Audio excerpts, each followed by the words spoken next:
Merci. Parfaitement bien. Écoutez, tout d'abord, je vous remercie, Monsieur le Président, de me donner l'opportunité d'évoquer ce sujet avec vous et j'allais dire en complémentarité de ce que vient d'exposer Maître de la Burgade. J'ai toujours beaucoup de plaisir à participer au colloque à l'Université d'Orléans. Ce n'est pas la première fois que je viens. Et une émotion toujours particulière de parler sous la vigilance du professeur Delvolvé qui nous suit à distance. Pour les anciens de la conférence d'agrégation, on a toujours un sentiment particulier à cet égard. Alors, pour ce qui s'agit du sujet qui est le mien, évidemment, comme vous l'avez souligné, Monsieur le Président, mes propos vont rejoindre et compléter peut-être un petit peu, avec une vision sans doute un petit peu différente, l'exposé de Maître de la Burgade. À leur corps défendant, les juridictions administratives ne constituent pas des enceintes connues pour la renommée de leurs plaideurs. La culture de l'art oratoire y est inconnue, si ce n'est délibérément bannie par un juge dont la sobriété s'accorde mal de l'usuelle liberté de ton des auxiliaires de justice. L'écrit domine dans toutes les phases du procès, de la saisine du juge à la notification de la décision de justice et jusqu'à la construction mythologique de la jurisprudence. Le président Sauvé, la question a été abordée plusieurs fois, faire monter la consubstantialité de l'écrit et de la procédure administrative contentieuse à l'ordonnance du 28 juin 1738 du chancelier d'Aguesseau, qui aurait recherché davantage de stabilité et d'uniformité au regard de la coutume qui était alors en vigueur. Les auteurs classiques présentent en effet de manière unanime l'écrit comme un caractère fondamental de la justice administrative. La procédure administrative serait avant tout, essentiellement, voire exclusivement écrite.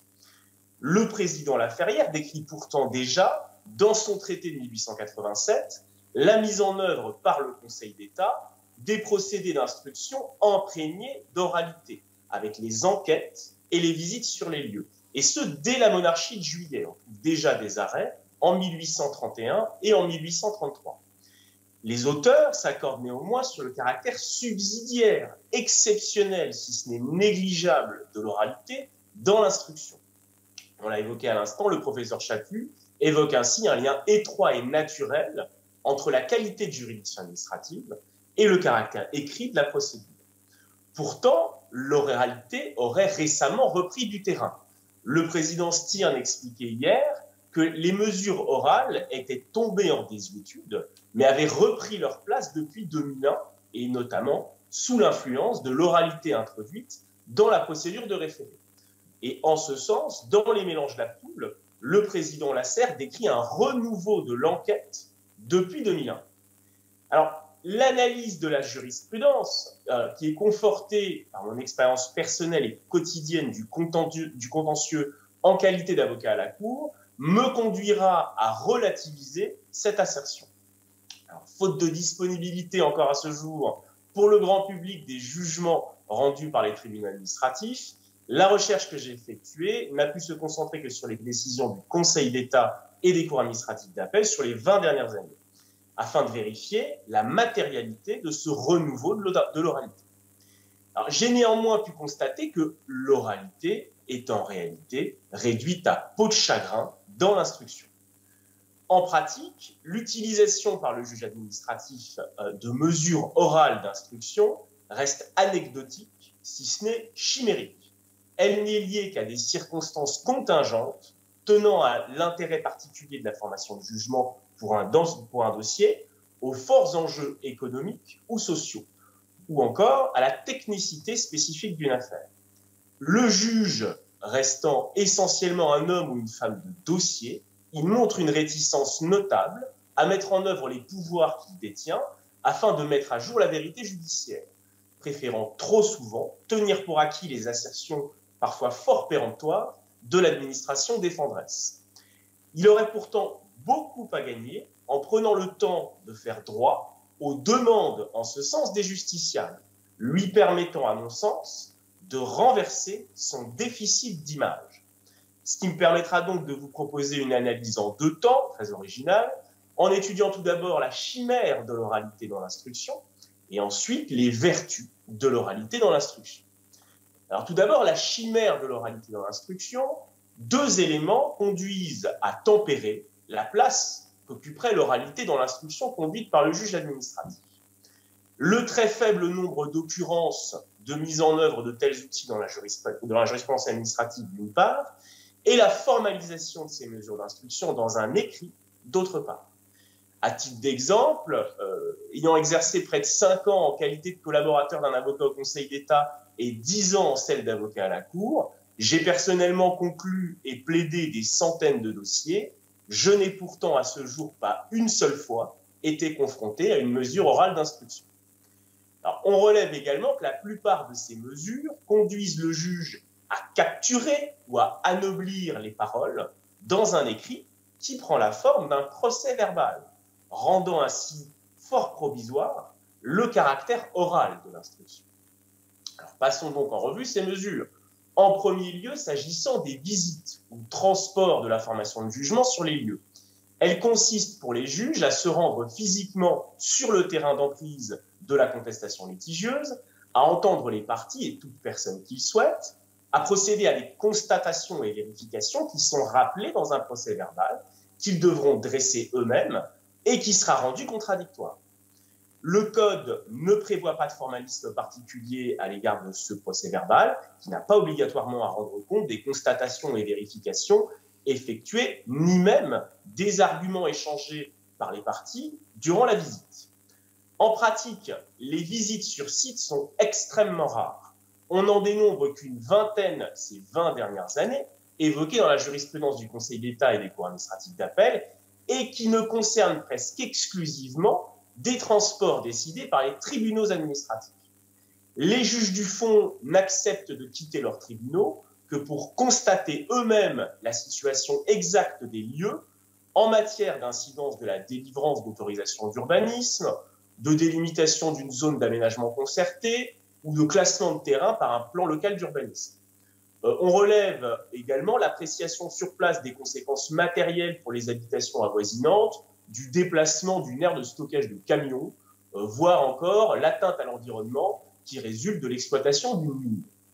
En revanche, les exemples jurisprudentiels sont beaucoup plus nombreux dans lesquels le juge estime qu'une visite sur les lieux demandée par le requérant n'est pas nécessaire, ou encore ne prend même pas soin de répondre à une telle demande du justiciable, ce qui confirme, une fois de plus, le caractère totalement discrétionnaire des mesures d'instruction. En deuxième lieu, le constat s'avère sensiblement identique en matière d'enquête. Cette enquête conduit le juge à vérifier la matérialité des faits utiles à la solution du litige en auditionnant d'éventuels témoins des parties sur place ou à l'audience et en retraçant ces auditions dans un procès verbal également contradictoire.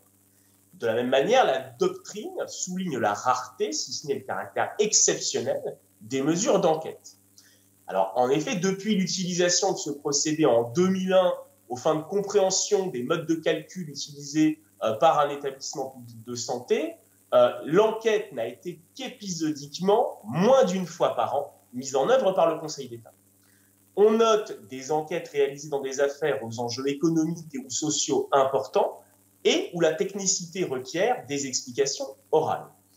En matière fiscale, en contentieux électoral, pour la suspension de l'activité de la centrale nucléaire de Fessenheim, sur les redevances d'utilisation des fréquences radioélectriques, ou encore la mise à disposition du public de la base des données électroniques de l'INSEE. L'utilisation de l'enquête par les juges du fond est encore plus rare. Seule la Cour administrative d'appel de Marseille a ordonné une enquête sur les modalités d'exécution d'un marché public et dans une autre affaire en matière disciplinaire.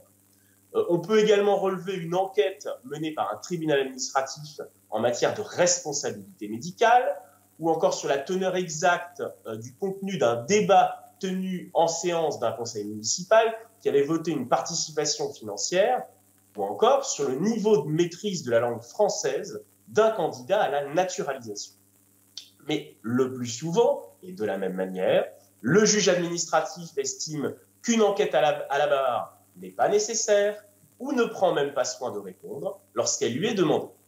Le juge administratif relève d'ailleurs que le prononcé d'une enquête relève de l'appréciation souveraine du juge sur l'utilité et l'opportunité de cette mesure. Le prononcé d'une enquête constituerait un pouvoir propre du juge. En troisième lieu, le juge peut mettre en œuvre ce que la doctrine appelle l'interrogatoire, qui permet simplement au juge d'inviter toute personne dont les parties à présenter des observations orales devant la formation chargée de l'instruction ou la formation de jugement. Alors, à ma connaissance, ce pouvoir ne conduit jamais le juge à convoquer des personnes durant la phase d'instruction. Mais il lui permet seulement de s'autoriser à poser directement des questions aux parties durant l'audience, étant précisé que ces questions ne donnent pas lieu à l'établissement d'un procès verbal. Alors, on l'a évoqué hier, ce n'est pas l'usage au Conseil d'État, où seuls les avocats au Conseil sont autorisés à prendre la parole à l'audience. Alors, je le souligne au demeurant, sans aucun fondement textuel. Pourquoi ? Parce que le Code de justice administrative n'impose la représentation par un avocat au Conseil que pour le recours en cassation. Alors, on a entendu le président Stirn hier qui justifiait ce monopole de la parole des avocats au Conseil par la nécessaire représentation spécifique devant une Cour suprême. Cet argument me paraît contestable. Pourquoi ? Mais parce que les avocats à la Cour plaident déjà les QPC devant le Conseil constitutionnel. Mais c'est un autre débat en l'occurrence. Je crois pouvoir dire d'expérience que ce procédé de questions posées aux parties à l'audience est utilisé de manière fort diverse par les présidents de formation de jugement devant les tribunaux administratifs et les cours administratifs d'appel. Certains profitent de la présence des parties pour les interroger sur quelques zones d'ombre du dossier, mais d'autres préfèrent ne pas ralentir le rythme de l'audience et ne réserver la parole qu'aux seuls avocats qu'ils invitent à ne proposer que de brèves observations orales. En tout état de cause, ces prises de parole sont effectuées, Maître de la Burgade vient de le rappeler, alors que l'instruction est close. En quatrième lieu, et de manière beaucoup plus méconnue, le Code de justice administrative prévoit 2 dispositions qui permettent au juge d'entendre les observations orales de l'expert. On a d'abord l'article R 621.8.1 qui permet au juge de réunir les parties pour régler les incidents de l'expertise. C'est notamment le cas lorsque l'expert éprouve des difficultés à obtenir la communication de pièces, lorsqu'il a des difficultés à obtenir la consignation des honoraires, lorsque la mise en cause d'un tiers apparaît requise, ou encore lorsque l'expert ne met pas en œuvre les diligences nécessaires ou traîne à rendre son rapport. L'article R 621.10 dote également le juge de la possibilité d'entendre l'expert lui-même de manière contradictoire afin qu'il fournisse des explications complémentaires qui seront utiles à l'instruction. Alors, sans surprise, on relève que le juge écarte très régulièrement les demandes d'audition de l'expert et sans davantage d'explications, ou ne prend même pas soin de répondre aux demandes des parties en ce sens. En revanche, lorsque la formation de jugement entend l'expert, il en est bien dressé procès-verbal. Mais en pratique, ces auditions de l'expert sont tout aussi rares. En cinquième et dernier lieu, suivant les recommandations de la doctrine, Maître de la Burgade vient d'évoquer le décret du 18 novembre 2020 qui a prévu une expérimentation durant 18 mois au Conseil d'État, durant lesquelles pourront être organisées des séances et des audiences orales d'instruction. Alors, je remercie à cet égard M. Laurent Domingo et M. Olivier Fuchs, tous deux rapporteurs publics au Conseil d'État, pour leur utile éclairage sur l'utilisation concrète de ce dispositif durant ces derniers mois, qui vont me permettre d'affiner un petit peu le propos de mon prédécesseur. Alors, il en ressort que le Conseil d'État a organisé à ce jour 4 séances orales d'instruction dans des dossiers sensibles où il souhaitait essentiellement entendre des explications techniques de la part de l'administration sur les modalités d'enregistrement des demandes d'asile, sur la surveillance des manifestations par les drones, sur le recueil des données de connexion et sur l'éventualité d'une modulation dans le temps des effets d'une annulation contentieuse. Cette dernière affaire n'est pas encore jugée, elle est inscrite au rôle du 28 juin 2021, lundi prochain. La première audience d'instruction est programmée en septembre 2021 dans une affaire relative à la rémunération minimale dans les conventions de branche. Ces séances d'instruction se sont révélées très utiles pour les chambres les ayant tenues, en présence et avec la participation active du rapporteur public.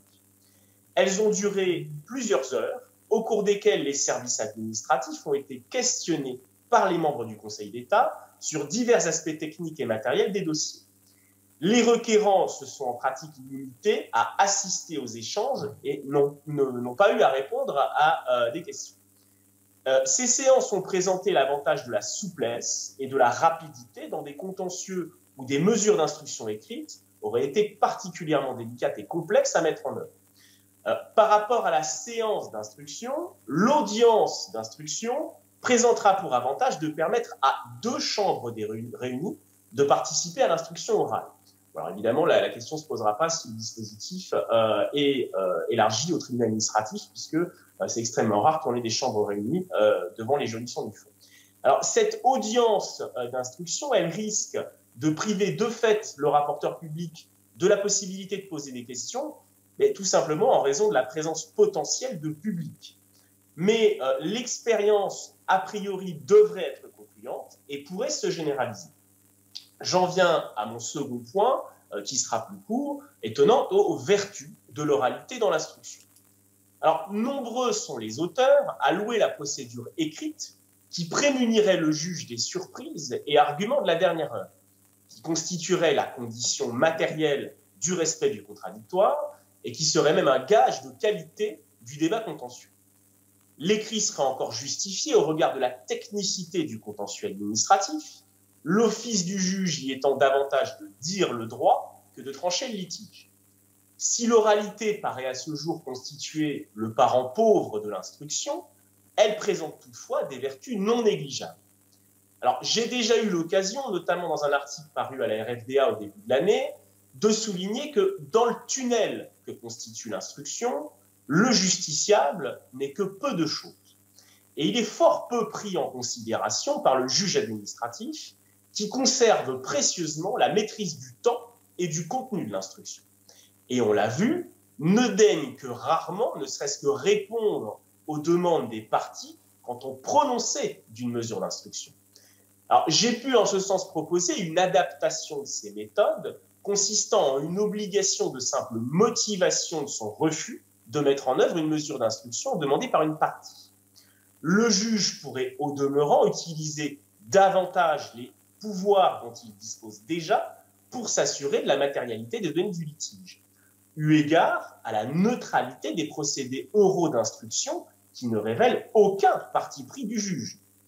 Il pourrait également, si elle était enfin instituée, utiliser à bon escient une procédure de mise en état. Alors, sur le modèle de la procédure civile, cette mise en état permettrait d'éviter que l'administration ne reste taisante pendant des mois, voire des années, avant que le juge n'envisage de prononcer une mise en demeure défendeur et la clôture de l'instruction, ou ne décide de radier une affaire du rôle à la suite de la production d'un premier mémoire en défense, 3 jours avant l'audience. La mise en état pourrait encore empêcher que le juge ne notifie des moyens d'ordre public ou ne sollicite des pièces seulement que quelques jours avant l'audience, donnant ainsi le sentiment au justiciable que son dossier dort paisiblement au tribunal depuis plus d'1 an sans que le magistrat n'ait envisagé de l'ouvrir autrement que pour inviter les parties à conclure.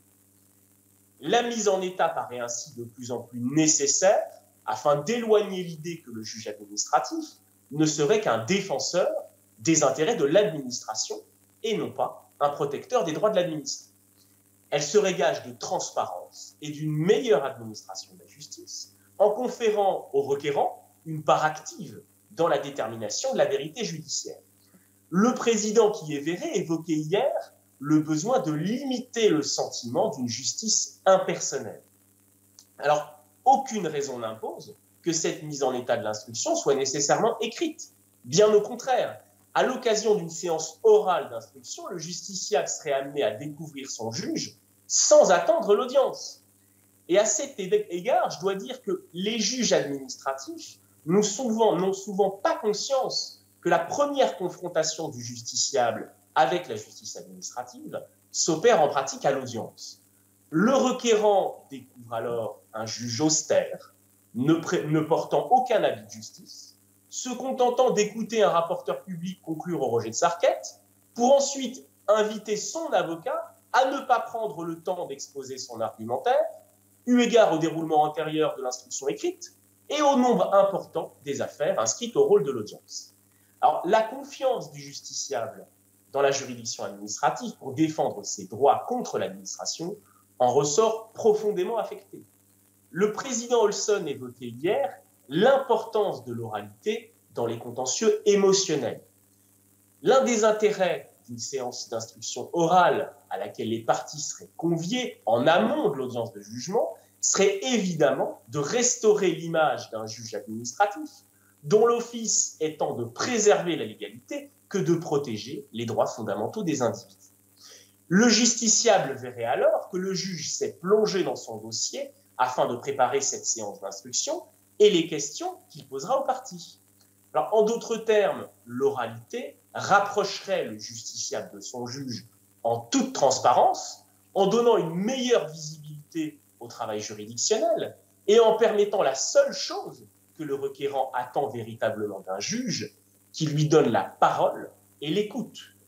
Le caractère expiatoire de la justice reste l'une de ses premières vertus. C'est bien en ce sens que les mesures orales d'instruction sont particulièrement appréciées des justiciables, dès lors qu'elles permettent de s'adresser directement au juge. Alors, comme un magistrat administratif l'a justement dit lui-même dans un article à la JDA en 2007, il serait sans doute temps de guérir le procès administratif de sa taciturnité chronique.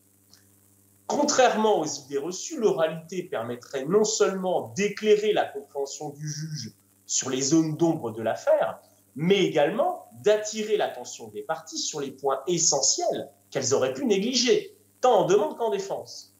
L'oralité ne constitue à cet égard en rien une négation du contradictoire, mais à l'inverse, une amélioration substantielle du débat contentieux. La contradiction n'est clairement pas l'apanage des procédures écrites. En revanche, le juge devrait conserver, à mon sens, une attitude inquisitoire à la séance d'instruction, en dirigeant et en orientant les débats, à peine de mettre en place une oralité à blanc, selon l'expression de Mathias Guillaume. Alors pour conclure, à propos de la liberté dont dispose le parquet dans la procédure pénale, on évoque à l'envi l'adage selon lequel la plume est serve, mais la parole est libre. Le juge administratif gagnerait sans doute en liberté et en visibilité dans ses rapports avec les parties, en introduisant davantage d'oralité dans la procédure administrative contentieuse. Je vous remercie.